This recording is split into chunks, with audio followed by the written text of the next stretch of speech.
Welcome back to the channel, guys. Well, it's about 7 AM in the morning. I'm on my way to MotoGP. It's the Saturday, and I thought it would be the perfect opportunity to try a long trip on the Tracer GT Plus. Now, this bike is, say, all new for 2025, but it's got a lot of new features for 2025, including rear radar detection, LED automatic headlights with automatic sort of high and low beams, electric screen, obviously the full adaptive cruise control, all of that stuff. So we're going to do probably about 220 miles on this bike today. We can test out the comfort. There's been some ergo changes on this as well. So yeah, join me for a bit of a long jaunt on the Tracer GT Plus, and I'll let you know what it's like, how it handles, what those new updates are like. The tech on this bike is unbelievable. Of course, this has got the YMT automatic gearbox as well, so you know, laden with tech. I think this is probably the most tech heavy bike you can currently buy. There's even more tech than on some of the BMWs and stuff. So if that sounds of interest, set yourself down, make yourself comfortable, and Chopsy, roll the intro.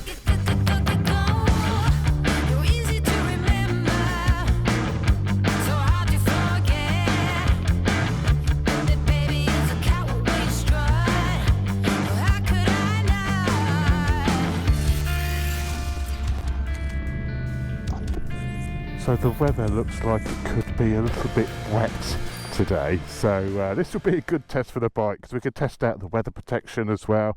I'm pleased to say with the Tracer they finally sorted the screen out, so we'll see what the screen's like at higher speed, but I think it's actually pretty good. I mean, the Tracer has never been the prettiest sort of sports touring bike you could buy. It's always been a little bit quirky looking, and I think now with these new headlights that's even more so than ever. I mean, look at the lights on this bad boy, and on this one it's actually got a camera at the front here, and I thought that could be like a, you know, a dash cam, but that's actually to control the headlights and do the automatic lights, you know, to tell when vehicles are in front of you and all of that. It's got the radar on it, and it's also got a radar on the rear now as well for the blind spot detection.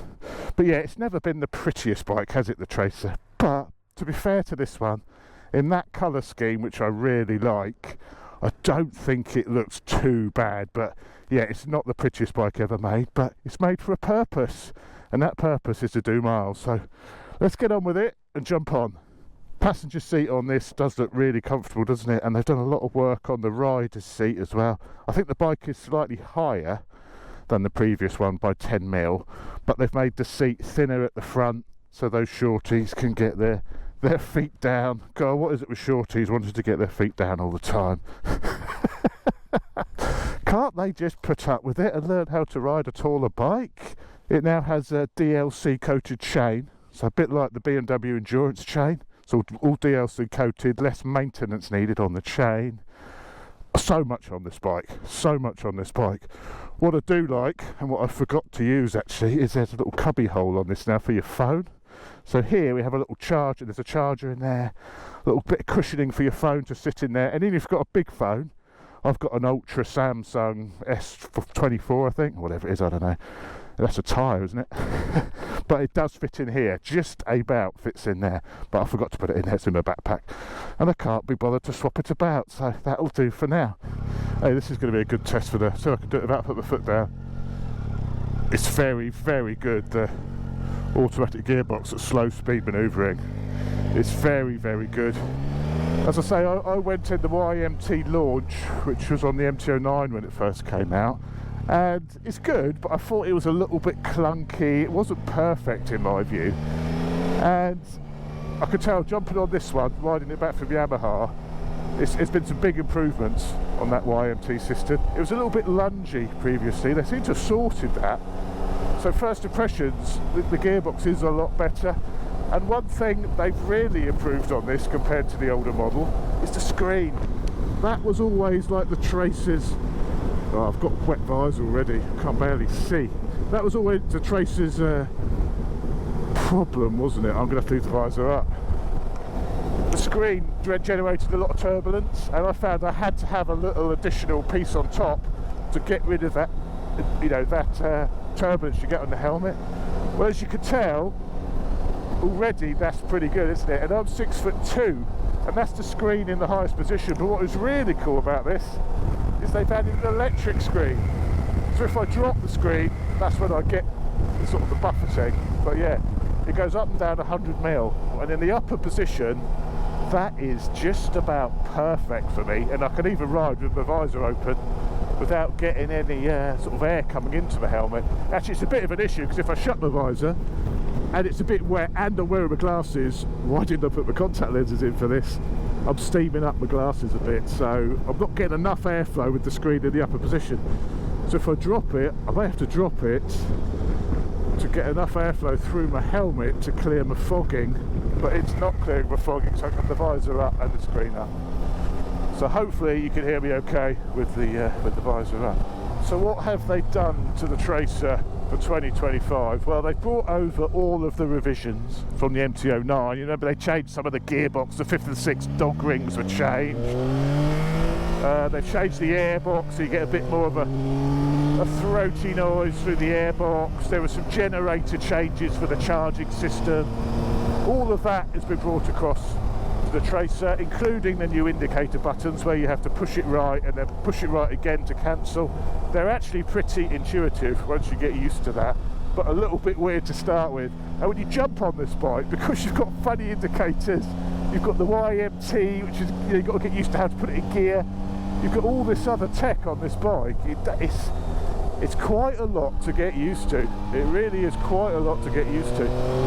Obviously, it also has the electronic suspension as well, this bike, which has 2 modes, like a comfort or a sport setting. And then there's a couple of configurable modes on this bike, but I think you need the app to be able to adjust the suspension in the... So you basically got sporty or comfortable, that's it. There's a little bit limited on the different sort of suspension setup, but if you got the app you can tweak that further. But going into an app to adjust things on your bike, that does seem like a bit of a step too far to me. You may be able to do it through the menu, so I'll see if you can, because I don't like the sound of having to have an app to be able to fully control your machine. That is sounding like the future. Must resist new technology. Oh, it's quite nice. It just goes down through the box. I mean, I'm not a massive automatic bike fan, and I did... Oh, I've also got to take it a little bit steady on this bike because I'm running it in. Change gear, please. Why is it not changing gear? There we go. Yeah, I've got to be a little bit steady because the bike's only got 100 miles on the clock, and I did promise Yamaha I didn't go too mad, so a bit less of that thrashing.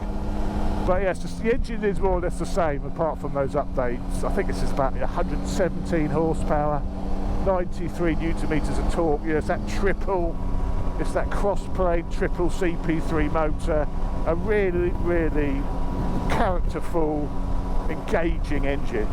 This CP, you know, everyone loves this engine, don't they? It's in a variety of models, and yeah, it's a great motor. Whether it is premium enough, I mean, this bike now costs £17,000. Yeah, I'll say that again, £17,000. I think this has gone up by £2,000 for 2025. Yeah, they've thrown a lot more tech on it, but it's now a £17,000 motorcycle.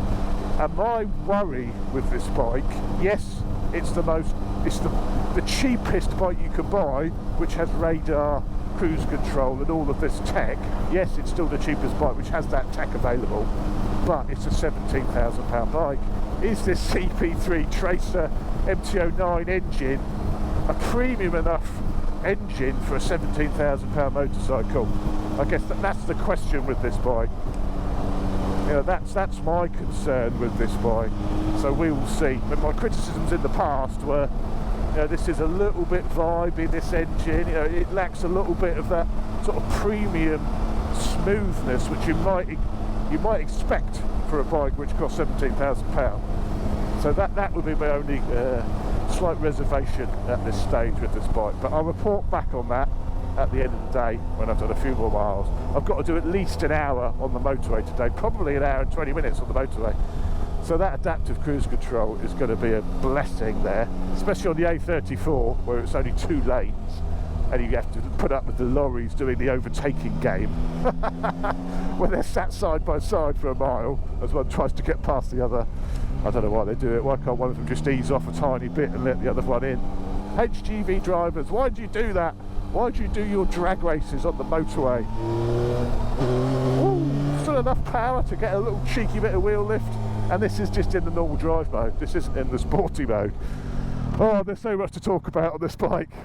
There's so much to talk about to get through.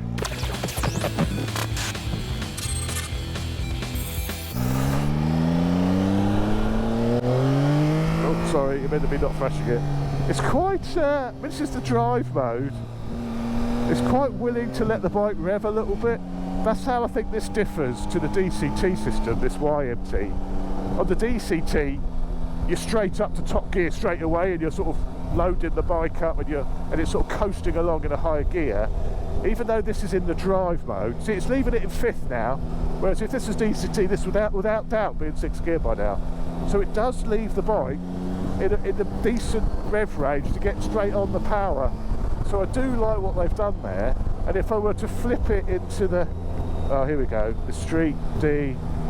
So this is another thing which confused D+. There we go. D+ is the sports option, so it should hang on to the gears a bit longer now. See, it's dropped to 4th now because it's expecting some sporty manoeuvres from me. I'm not sure it's going to get them though. But I'm still a little bit unsure which of these buttons changes your rider mode and which changes the transmission mode. I'm still trying to figure that out, because sometimes it seems to be that one, sometimes it's that one. I don't quite understand that just yet. Cruise control, let's have a play with the cruise behind this car here. Enable it with that, well, that's that. There we go, that's enabled. And then if we set it, it sees that car in front. I can say, look, I want to actually go 60 miles an hour here. So let's pump up the speed we want to go to 60. And it will sit behind that car, it will slow down, it will speed up, it will maintain that distance, and you can adjust this button here, how close you want the bike to sit behind the car in front, and just let it do its thing. Now when you're on the motorway, that is an absolutely brilliant feature. Oh, the rain's starting to come down a bit heavier now. And I didn't bring the waterproofs. Bollocks. So there we go, so we're slowly accelerating to 60 now. So well, 61. So we're going to sit behind this guy. So the adaptive cruise control on this bike works fantastically well. Obviously it does control the brakes, so the bike will start braking. It's also got the collision avoidance, this bike, so if it thinks you're going to crash, it will flash up on the screen to say, look out, you're going to crash. And it will vibrate the back brake as well to say, look, come on, do something. But it won't automatically apply the brakes. It will assist you in braking. So if it considers the bike's in an emergency situation and you're applying the brake, but it doesn't think you're applying enough brake, it will apply more brake for you. Obviously using the cornering ABS, so it's all tied into the IMU, so it knows, oh, he's put it over for me. Thank you, sir. It knows the bike is, lean angle, so it knows how much brake to apply at a particular lean angle. But yeah, the bike does brake for you, which I know for some people will be a step too far, but it won't automatically brake. You have to be already braking, and then it will give you more braking force. Because I think in a lot of crash situations, people don't apply enough brakes. They think if I apply any more brake, I'm going to lock up and skid. Well, actually, they can apply a lot more brake, so it will apply more brake in an emergency situation, but it won't take over and brake for you. It will brake as part of the adaptive cruise control if that car in front starts slowing down too heavily and the engine braking alone won't slow you down in time. It will start braking, but that is also tied into the IMU, so it knows how much braking force to apply if you're over. But I don't know how it would work in wet conditions. You may have to be in the rain mode for it to apply the wet amounts of braking, perhaps. I don't know. I don't know about that one. That's a very good question. Now this, I think, is in the comfortable line because we're in the street ride, and that's to say, in this sort of comfort mode, this suspension, it feels really quite nice and plush, and I've got a bit of a wallow going on. Yeah, very comfortable. And that was one of my criticisms, not criticism, but one of my observations with the old Tracer. The setup was very sporty, even in like the non-sports mode. It was still a very sporty bike, and you got a lot of feedback. This perhaps feels a little bit softer and a little bit more compliant when it's not in the sport mode. Let's see if we can, let's put it in sport mode. Here we go, sport mode. And then you've got the manual buttons here if you really want to have a little bit of fun. And what Yamaha say about this YMT is it's a performance aid, you know, with the buttons, the gear changes, it's to keep your feet free so you can just change gear on here. And I'm not so sure about that, but it is quite engaging doing this. I remember from the launch, you see it's a very quick change. But now I think that gearbox is definitely improved over the early version that I tested. D+, here we go. So let's go D+ auto for the sport mode without trying to rev it too much. So I'm going to flip it up a gear just to stop it revving out because we are running this bike in. And I promise Yamaha, I'd be nice to it. Right, full throttle, I thought it might change down there. Let's give it a hand. So you can change it down while you've got the throttle wide open, which is quite nice as well. Yeah, this is very pleasant. This is nice. This is giving me enough of a sort of sports feedback to feel sporty without sort of losing the comfort. So it's always a little bit of a compromise with these sports tourers. It's how sporty you want to go. And the Tracer always was the sportier of the sports tourers. Well, I think they've made it a little bit less sporty, a little bit more comfortable now actually. Yeah, that gearbox is nice. That is very nice. That's a really nice shift. Very smooth. Very smooth. Yeah, they've definitely improved that automatic system. Absolutely laden with technological marvel, this machine. Air brake. Oh, slide controls in action. On the rear brake there. God, it must be quite slippy. Yeah, it's really quite slippery actually. Just put my foot down. Be a little bit careful. Let's try the rear brake again. Yeah, because of course this has the full electronics, so it does have the slide control, which sort of monitors how far out of shape the rear end could get. And it's quite funny, the light was coming on there. Oh, this fella here, look. Yeah, it's a bit slippery, mate. You're best off taking it a little bit steady. Don't blame yourself there. Give it away. Yeah, but it's certainly not afraid to let the bike rev a little bit. This gearbox, I like that. Look at that screen. I've got my visor open at 76 miles an hour, and there's hardly any buffeting or wind noise. How bad does that sound on camera? I have got my earplugs in, so, but that sounds fantastic to me. And I've got my visor open. Shut my visor. I think that's what they describe as a bubble of calm, if I could see. So on the motorway, let's try the old adaptive again. Cruise control on. Set. We'll increase our the speed we want to go to 80 miles an hour. 80 miles an hour. So we're basically sitting behind this car. This is as close as it'll sit behind the car. I'm a massive fan of adaptive cruise control, especially on this sort of environment, on a long motorway journey, because I use cruise control all the time, and there's nothing more annoying than slowly increasing on the car in front and have to keep adjusting it. You don't have to do that with adaptive. It will keep you at that set distance no matter what speed the traffic's going.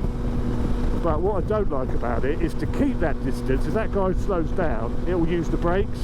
So it looks like from behind, the car behind must think I'm brake checking him all the time, because I keep going on the brakes, whereas normally you just use the engine braking to slow down. But it does look like you're brake checking the car behind all the time. Like it will start braking in a minute, I suspect. So the guy behind thinks I'm brake checking him because he's too close. That's something I don't like about adaptive cruise. It's very eager to get on the brakes rather than just coast. But yeah, small criticism. And not really criticism, more of an observation, I suppose. As soon as it sees this slower moving Volvo, now it has started braking very gently. It is braking a little bit. The blind spot detection's on here to show me there's a car coming past, and it's on again, look. So it actually sees quite far, those cars are quite far behind. Look, that red, whatever it is, Now it's quite, you know, I can easily see it in the mirror and the blind spot detection's on. So it comes on quite early. That obviously it's got a decent amount of vision behind, but I do like blind spot detection. I think that's quite a cool little safety feature. And I think if we indicate to pull out now, the bike will automatically start accelerating as you start indicating, so it'll automatically pull out to overtake that car. So it's a good system, and now it should accelerate to 80 miles an hour, and it has, and it will sit there now. Even the frontage, I'm not getting hardly anything on my knees. There's a lot of wind here. As I come in towards my knees, there's only a little bit on the outside of my knees. So they've worked really hard, I think, on the aerodynamics of this. And that screen is also pretty, that was very waggly and cheap feeling previously. It's very solid now. So yeah, good work, Yamaha. Right, anyway, that's enough waffle. I've got about an hour now on the motorway, so I'll turn you on when we get a little bit closer, and I think we'll stop for a quick coffee because I'm gasping. Speak to you at the coffee stop. Bye.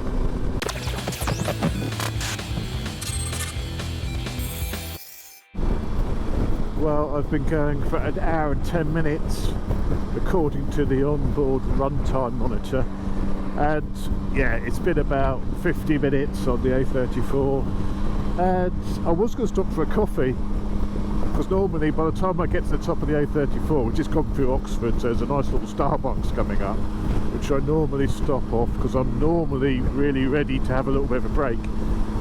I was fresh as a daisy on this. That new screen and the adaptive cruise control has just made it so effortless. Honestly, I think this is one of the best bikes I've ever ridden from a wind protection point of view. It's absolutely unbelievable. Really no air around here, really comfortable.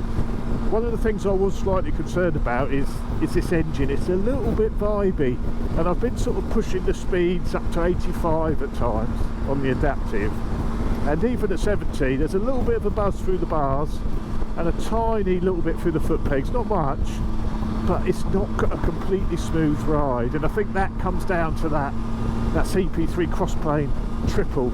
You know, the crossplane nature of it, that makes it so good in the MT-09. That character is sort of interfering a little bit with this superb experience with the wind protection and everything, and there's a little bit of buzziness through the bars, and it's just as well it's got the cruise control because you can let go and, you know, give your hands a bit of a break, but it's a little bit buzzy. So this feels like this bike seems to have really grown up, and I must say it's much more of a premium experience than what it used to be, but the underlying engine is now sort of the one, it stands out even more as being a little bit raw and perhaps not quite as smooth and beautiful as the rest of the bike is now as a touring machine. But that's my only criticism, and everything else is so nice, so well thought out, everything works so well, all this technology is so well integrated that engine now appears to be a little bit unrefined and a little bit raw on this platform. But anyway, we're nearly there. I'll turn you on when we get to Silverstone because I'm not going to stop now. I'm just going to bash it out because I'm in perfect comfort. Speak to you in a minute. I just had to turn the camera on. The fellas in that red van, it's Al Fagan in there. Someone give me the thumbs up. I looked in. It's Al Fagan in that red van there. Let's catch up with them. Who else I got there? Hey! What are we doing for fuel? We've just got a yellow blob of fuel. We've done 137 miles on the tank, and it says we've got 69 miles range. So I think around 180 miles. It's probably good for that. We've also got tyre pressure monitors as well, I've noticed. That's standard on this. I think the only optional extra you can put on this is the heated seat. Everything else is included. I'm almost at Silverstone now, so I'm just going to stop and get some fuel because we're down to 60 miles range, so I'm going to have to get some fuel. and rather than do it on the way out, I'm going to fuel up now quickly. So we're almost at Silverstone, so I'm going to go and enjoy a little bit of MotoGP action. I'm actually there with Ducati today, so yeah, it should be good fun. They invited me along, so I'll get some fuel and I'll enjoy a bit of MotoGP. I have got my camera, so perhaps I'll treat you to some bit of the action from the day, and I will speak to you on the way home.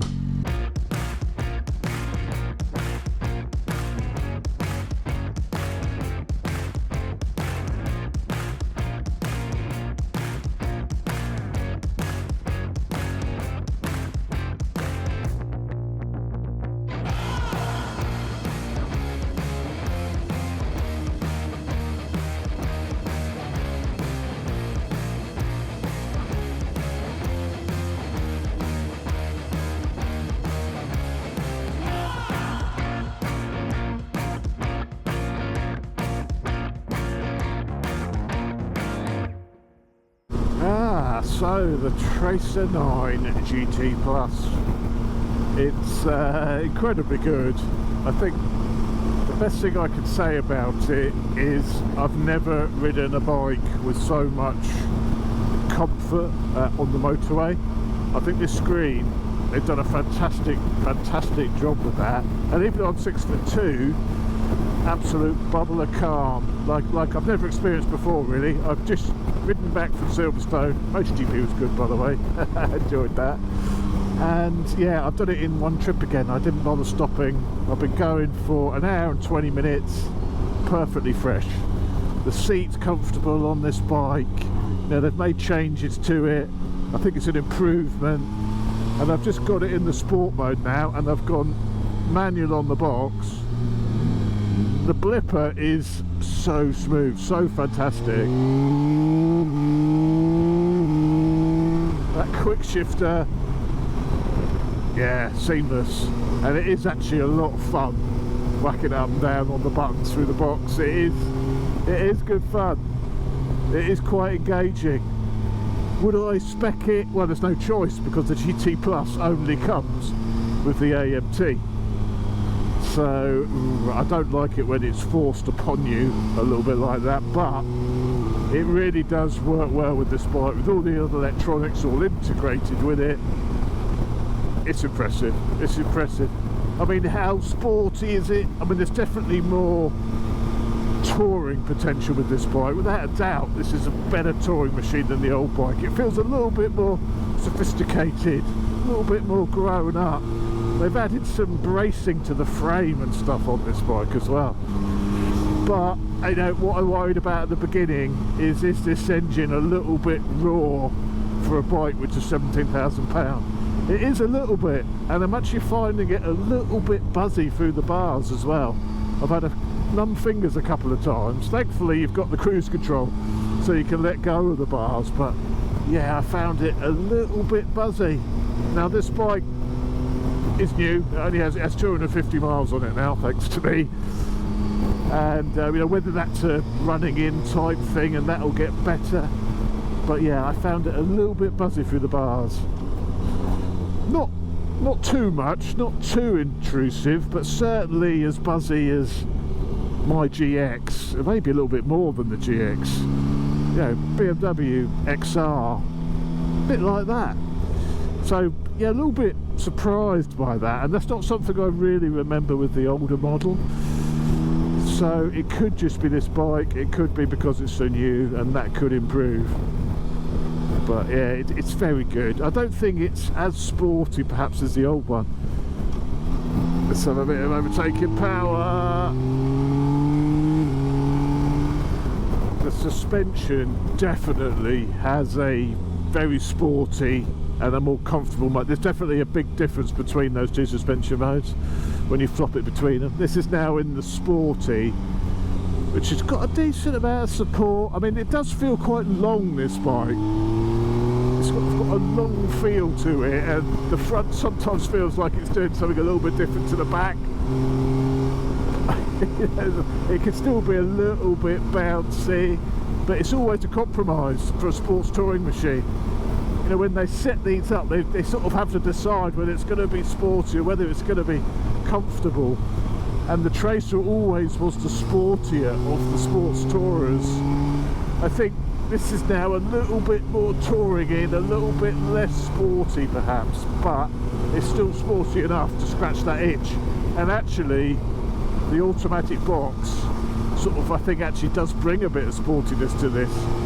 When you can go up and down on here, and I'm finding that quite appealing and quite sporty, knocking it up and down through the auto box. But with these ergos, all these toys, it's a real mile munching, you know, it'd be no problem for me to go to the south of France on this. It's absolutely got some real mile munching ability, and the changes they've made to the screen and everything is, yeah, it's so much better than the old bike from that point of view. So much better. So, in the interest of doing a proper job, I've come out, it's about 9:10 at night, and I've come out just to test the lights on the Tracer, because, you know, they make a big thing of these LED matrix headlights. Well, let's see how good they are. As you can see, there's a lot of lighting from the front of this bike, and it's also got an automatic high and low beam, so once it's set, it'll automatically do the high and low beam for you. So I think this is probably the most technologically advanced bike there is. So that's your high beam button, so you've got the normal high beam flash, but if you hold the high beam on, or hold it up actually, it goes into automatic, so the high beam is now automatic. And you've even got a little display here to show you sort of when, you can see the cornering lights coming on, there's lights normally do. I mean, that light flow, oh, it's just started to rain. Oh, if it started to rain, then I'm going home, because I'm not in any gear. I've even got my pyjamas underneath my trousers. That's how ready for an evening I am, and I've come out to do this. So, but if it's raining, that's a step too far. I'm not getting all soaked when I've got my PJs on under my riding gear. I've not even got any pants on. Anyway, that's enough about what I'm wearing. Let's sort of concentrate on these headlights. There is a really good light spread. I can tell that already, even though it's not even dark yet. Pheasant! Yeah, whenever you're ready, mate. Whenever you're ready. Yeah, you want to go that way? Yeah, okay. Or you go that way again. Can I just sort of choose a direct? Can I just get past you? What are you gonna do now? Oh, Jesus. Stupidest birds in the world. Illuminated switch gear as well, which is a nice little touch, isn't it? Another little dark section here. Yeah, that's a wonderful. So cornering lights. Yeah, that is a particularly good spread of light, as you would imagine from all the lights on the front of this bike. There we go, automatic high beams just come on. It's turned night into day. That'll do, I'm going home now, I'm not having my tea. See you later.